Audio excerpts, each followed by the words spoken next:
Good morning, children. Here we are with your next lesson, chapter 2 from Hornbill. We are not afraid to die if we can be all together.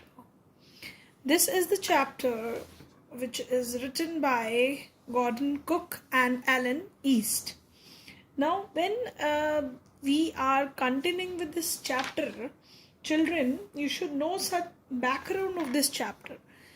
Actually, this is a story which tells us that when a couple with their children they went on a sea journey, and he wanted that just like James Cook, when he went for 200 years back, when he went for the same kind of journey, this man also wanted to make the same kind of journey with his children, and for that he had also practiced a lot. From 16 years he was making preparation, and his wife, his children, and two more people, they joined him later in the journey.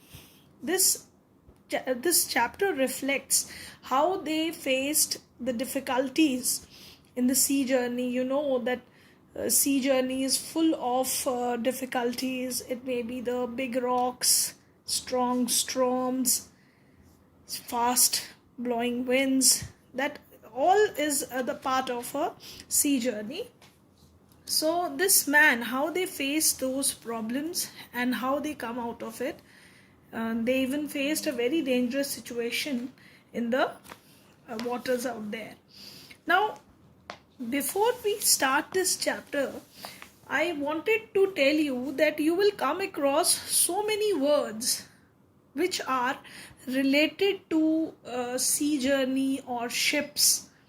So we will be marking all the words side by side, just as we did in the previous chapter.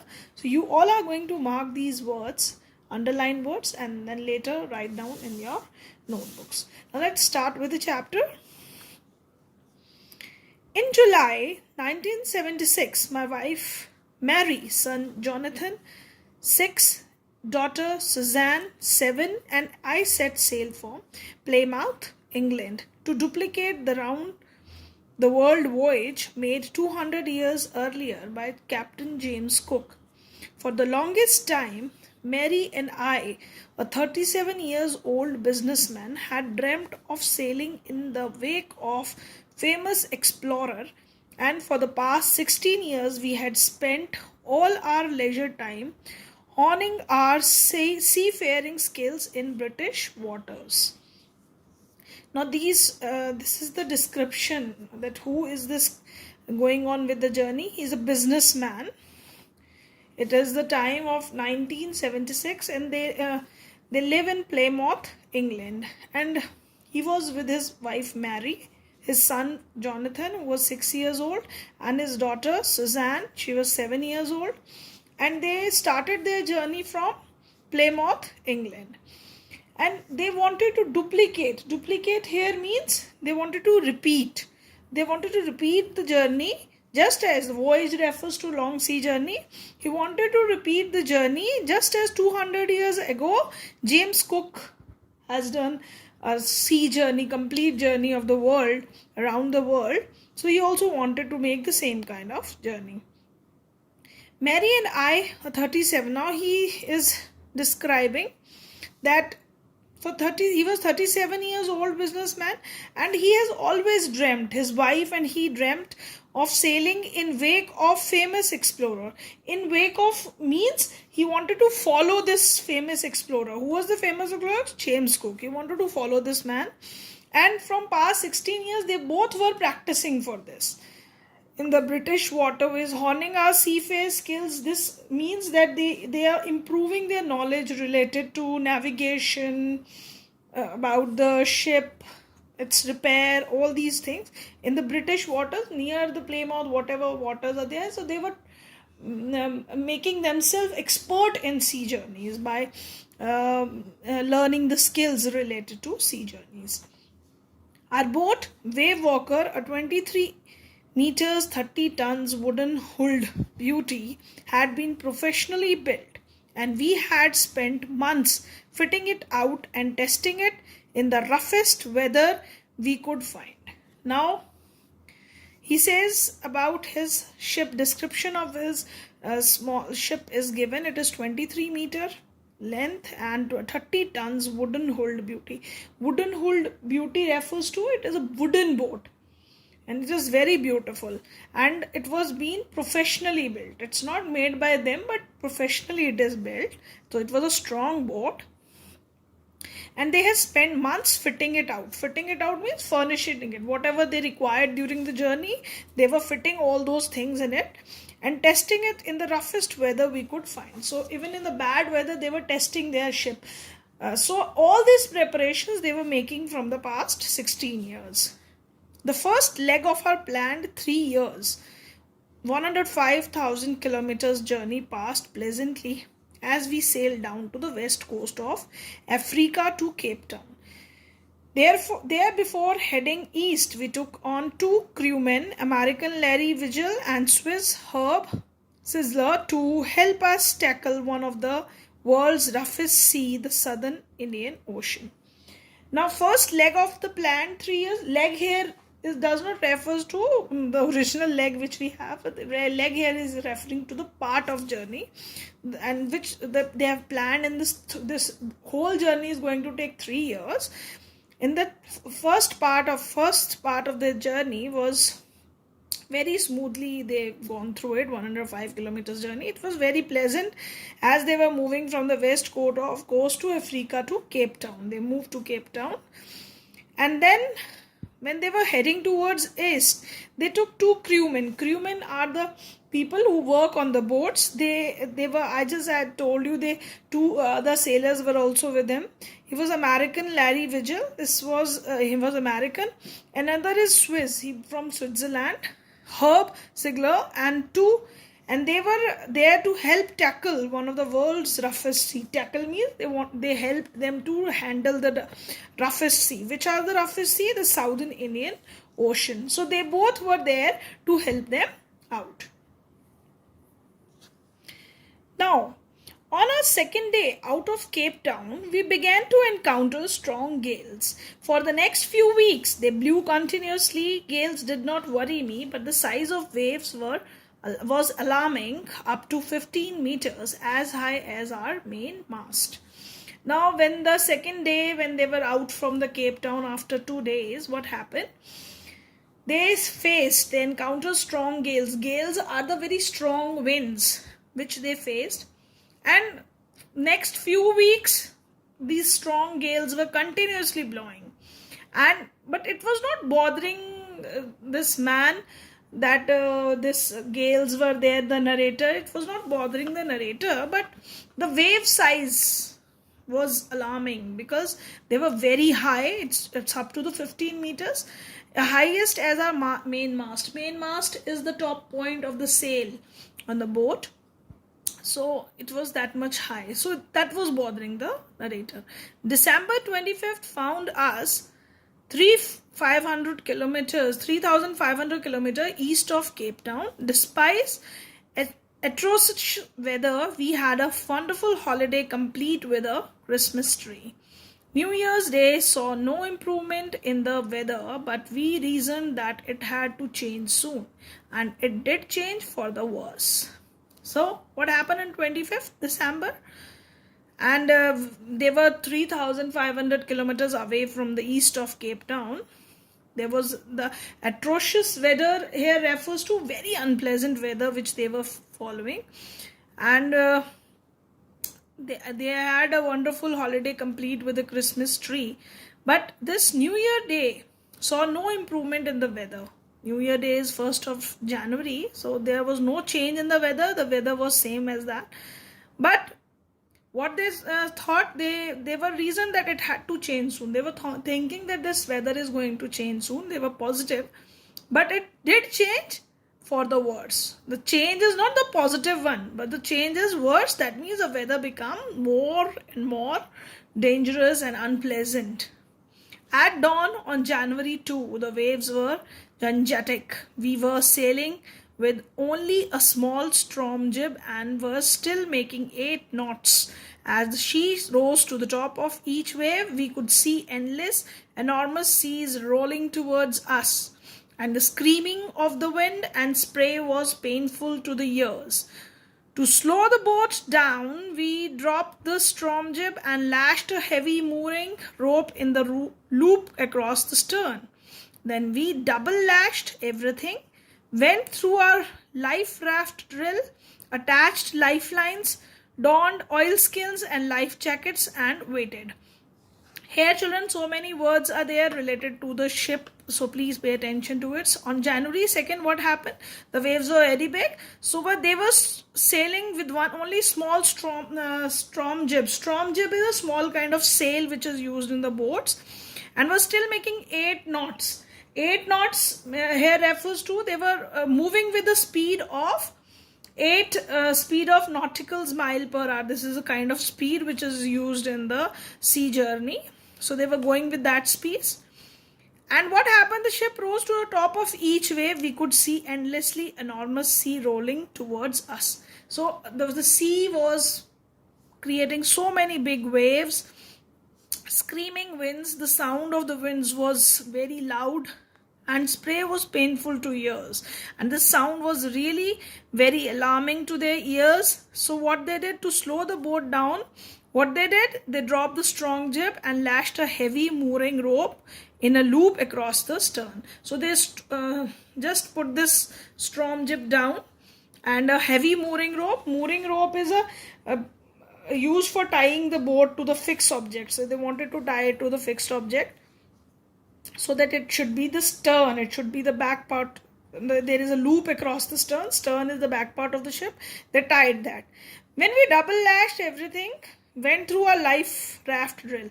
And when they have done all these things, what they did, life raft drill is a kind of drill which is practiced so that when in a dangerous time they can climb the lifeboat if in case their boat sinks. And they attach lifelines. Lifelines are the ropes which are attached to the bodies of people, so that in case of drowning, the drowning could be prevented.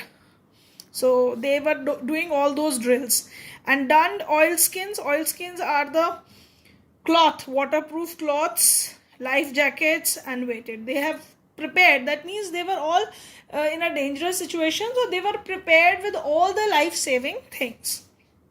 The first indication of impending disaster came at about 6 p.m. when an ominous silence, the wind dropped and the sky immediately grew darker. Then came a growing roar and an enormous cloud towered aft of the ship. With horror, I realized that it was not a cloud but a wave like no other I had ever seen. It appeared perfectly vertical and almost twice the height of the other waves, with a frightful breaking crest. Now what happened at the 6 p.m.?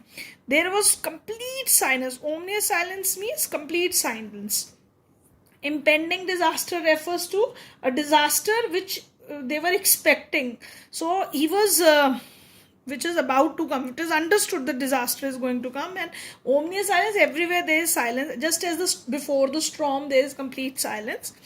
And wind dropped. There was no wind, and sky immediately grew darker. He saw that the sky is very dark, and a big roar he could hear, and he thought that a big enormous cloud is there aft of the ship. Aft of the ship means behind the ship. And then with the horror, what he realized, that it was not a cloud out there, but it was a big grey wave which is just vertically above there, just beside their ship. And it was really very big. Just as the big waves earlier was created, it was twice big as that, and it was really frightful and breaking crest. It was just about to come, and it was breaking. It was almost double the high of the big waves which are already there in the sea. So it was very frightening. The roar increased to a thunder as the stern moved up the face of the wave, and for a moment I thought we might ride over it. But then a tremendous explosion shook the deck. A torrent of green and white water broke over the ship. My head smashed into the wheel, and I was aware of lying overboard and sinking below the wave. I accepted my approaching death, and as I was losing consciousness, I felt quite peaceful. Now just this roar of this big wave increased.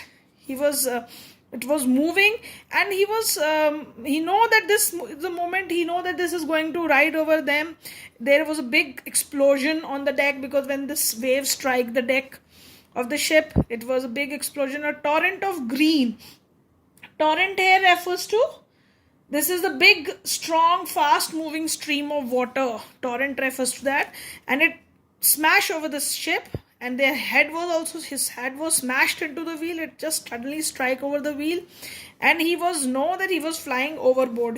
Overboard here means he was just from the ship into the water. He is not in the ship. And then his head smashed into the wheel. So below the waves, he now realized that now his death is approaching him, and when he lost consciousness, he felt quite peaceful. He thought that he is going to die. This was the feeling of narrator when he was drowning in the water. Unexpectedly, my head popped out of water.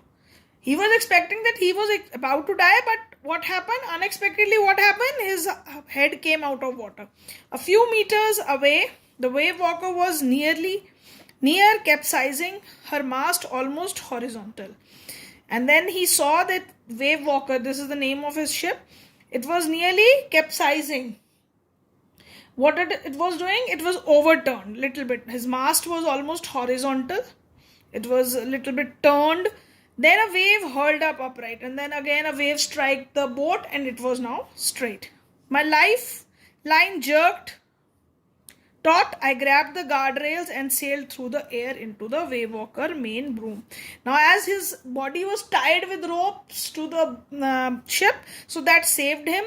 And then he grabbed the guardrails. It was the border of the ship where guardrails were there, and he grabbed that, and he moved to the main boom. Boom is the main part, long pole to which the sail is attached. He moved to that.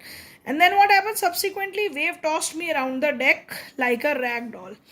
And waves were so many on the deck that he was just like a small doll. He was moving here and there. So that shows the force of nature, how the force of these waves was so much that he was feeling like a doll moving here and there on the deck. And his condition is very bad. His left ribs cracked, my mouth filled with blood and broken teeth. So very bad condition. Somehow I found the wheel to line up the stern, and he hold the ship up there for the next wave and hung on. He know that the next wave is going to come, and he hung on that. That means he held the boat tightly out there.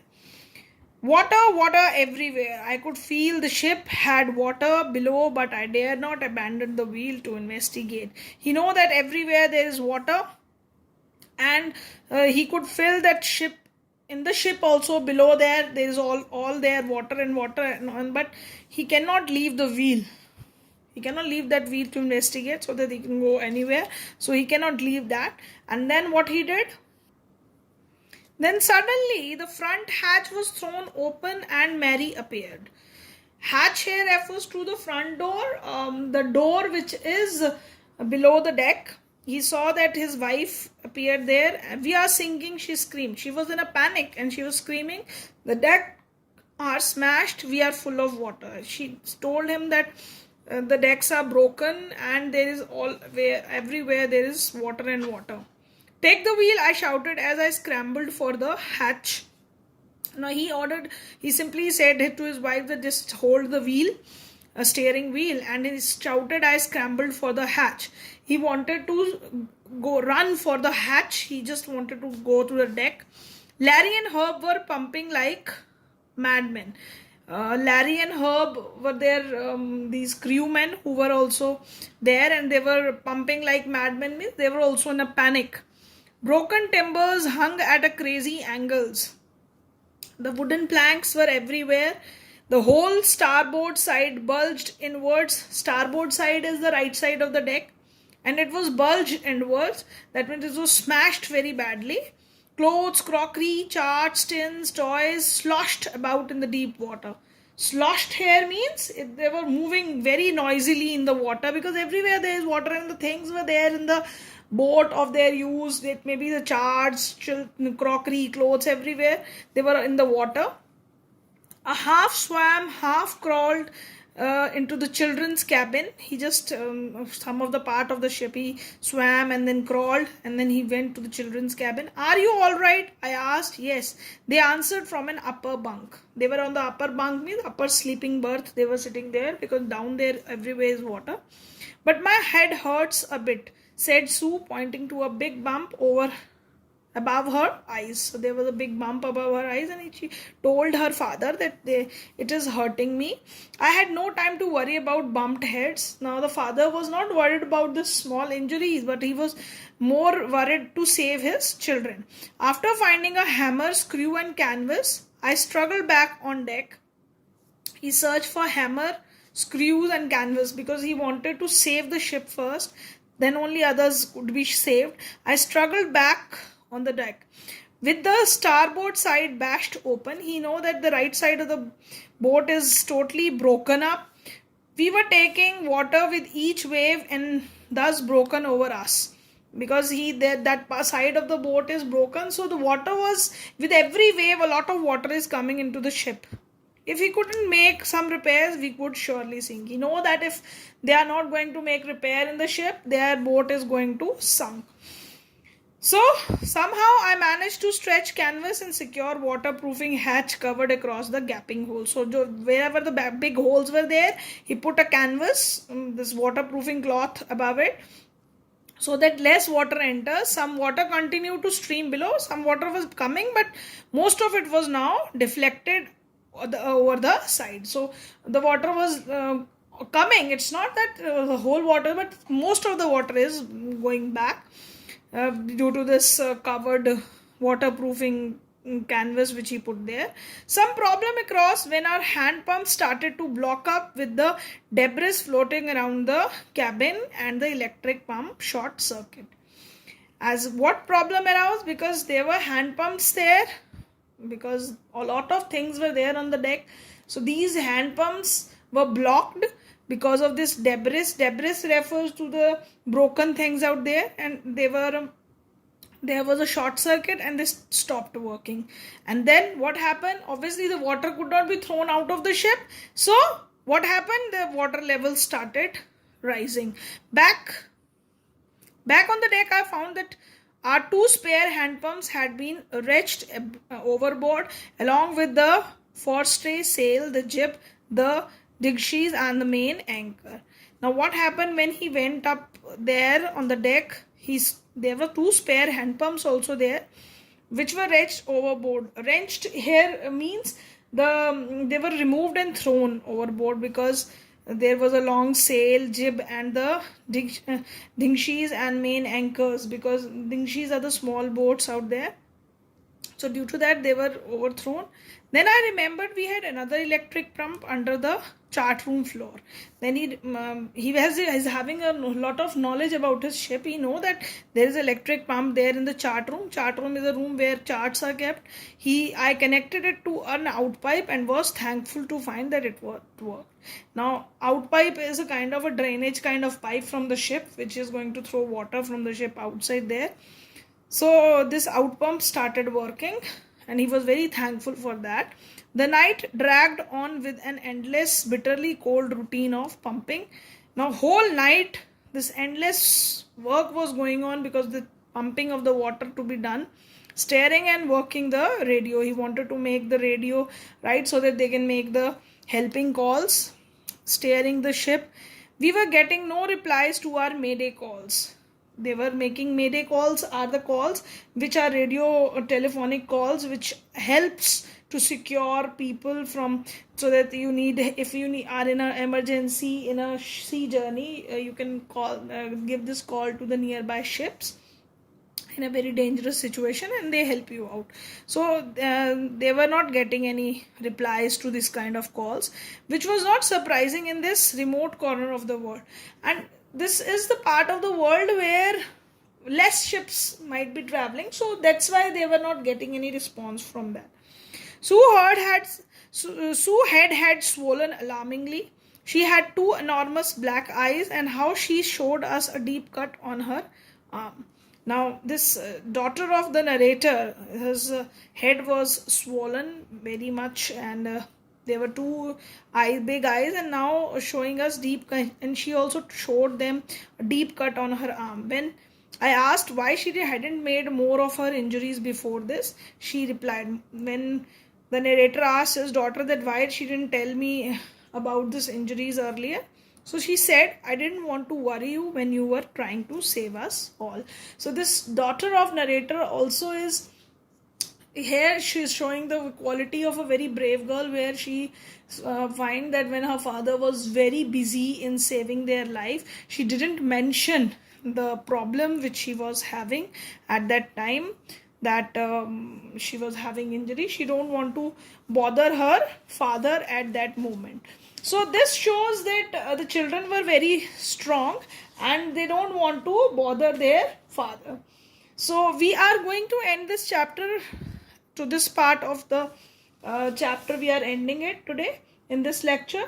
Read the chapter thoroughly till here, and now you people are going to write down the word meanings mentioned to you. I just mentioned to you in the book. You are going to write down these words as and your notebooks as your homework. All these word meanings you are going to write down in your notebooks related to this chapter. Thank you, class. Thank you very much.